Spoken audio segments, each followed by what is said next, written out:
what is going on in UEFA Champions League? Like, what is happening? You remember the video I did a couple of days ago, celebrating the 6 EPL teams making it to the round of 16 in the Champions League? Man, it was as if everybody did like a meeting to deal with EPL teams precisely. Like, what is going on? Out of the 6 teams, it was only 2 that got a draw. The rest lost. 2 teams even considered 10 goals in a game. Chelsea and Tottenham. It's crazy. Wow. Well, today we'll be discussing the chances they have because, the second leg is here. And I want to know the teams that will likely scale through, despite the, the mountain they have to climb as it is, to make it to the next round in this tournament. So stay tuned. Let's dive right in.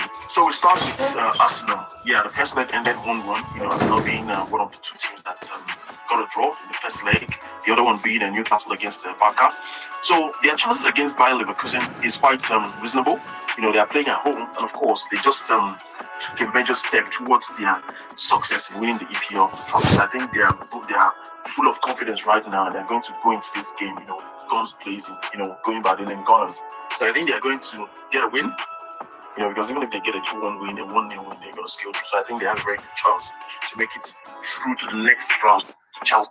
6 Premier League teams made it to the round of 16 in the Champions League tournament.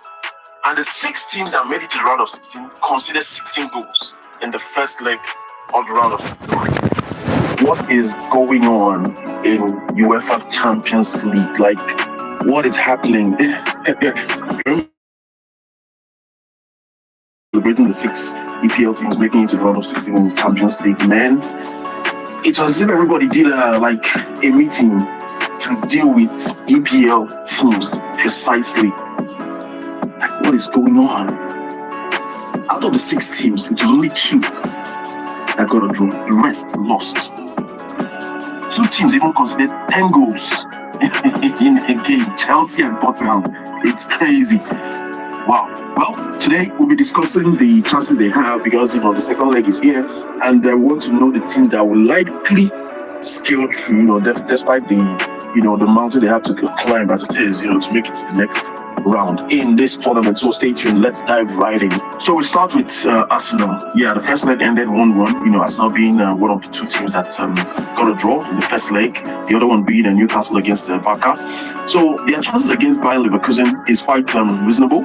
They are playing at home, and of course they just took a major step towards their success in winning the EPL trophy. So I think they are full of confidence right now. They're going to go into this game, guns blazing, going by the name Gunners. So I think they are going to get a win, because even if they get a 2-1 win, a 1-0 win, they're going to scale through. So I think they have a very good chance to make it through to the next round. So against Bayer Leverkusen, I see Arsenal getting 2 goals, without Bayer Leverkusen scoring any in this tie. So Arsenal has a very good chance of making it through. Yeah. The next team, Chelsea, Paris Saint-Germain. There was a video I did, shortly after William Reznor came into Chelsea, talking about his capacity and, of course, the fact that Chelsea took a very wrong decision bringing him to Chelsea. I said Chelsea was not going to make top 4 this season, and it's going to happen. But let's not go into that. So, yeah, and in that video, I also talked about a scenario where I also, took our mind back to the Club World Cup final, and I asked a rhetorical question, so to say. How would it have been if Liam Reznor was on the bench in that final against PSG? Chelsea definitely lose. In fact, we wouldn't even be in the finals, so to say. But at least now we've seen it's clear. Conceding 5 goals against a PSG, we beat 3-0 in the Club World Cup final. It tells a lot. And based on the fact that PSG has a couple of players injured, but they still be able to get 5 goals behind Chelsea. That is nasty, for want of a better word. But on the day, second leg in England, Stamford Bridge, what chances does Chelsea have against PSG? Chelsea will get a win.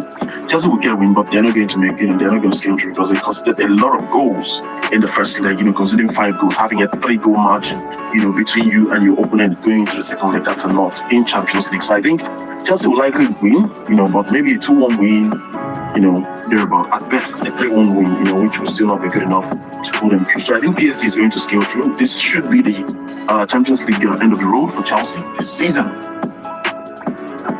That hurts. And to the biggest game of this time, the game between Manchester City and, so to say, the owners of Champions League, because the way Madrid has churned out trophies in this tournament, it's amazing, So we give kudos to them. So they are coming against Manchester City in Etihad. What chances does Man City have to scale through, coming from a 3-0 deficit?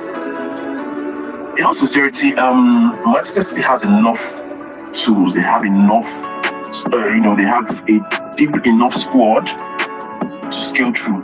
They have enough people to score 4 goals against Madrid side. But of course, it has never happened in the past. So one will ask, how possible is that? But it's possible. I see this tie going into the extra time. Yeah, I see them entering extra time because I think Manchester City is going to get enough goals to drag this game into extra time and probably see it through, either through penalties or, through a fantastic performance by one, because they have so many individual talents in that sport. They have so many guys that can hurt you. Of course, I don't want to mention Haaland. Anush is there, Foden is there, Cheki is there, Bernardo Silva is there. So they have so many, of course, Doku is there, So they have so many guys that can hurt you, that can get goal for Manchester City. So I think it's going to be a very tough one. But I think Manchester City will stretch this game into extra time because they're going to get enough goals to do that. So whatever happens in the extra time is going to be dicey because they may get into extra time, and of course Real Madrid will pull up the start and get a goal that will see them through. So I think this game is entering into extra time. Then when it gets to extra time, it can swing either way. That is my stand. It's from Barcelona hosting Newcastle United. Newcastle is a team that puts in a lot of work.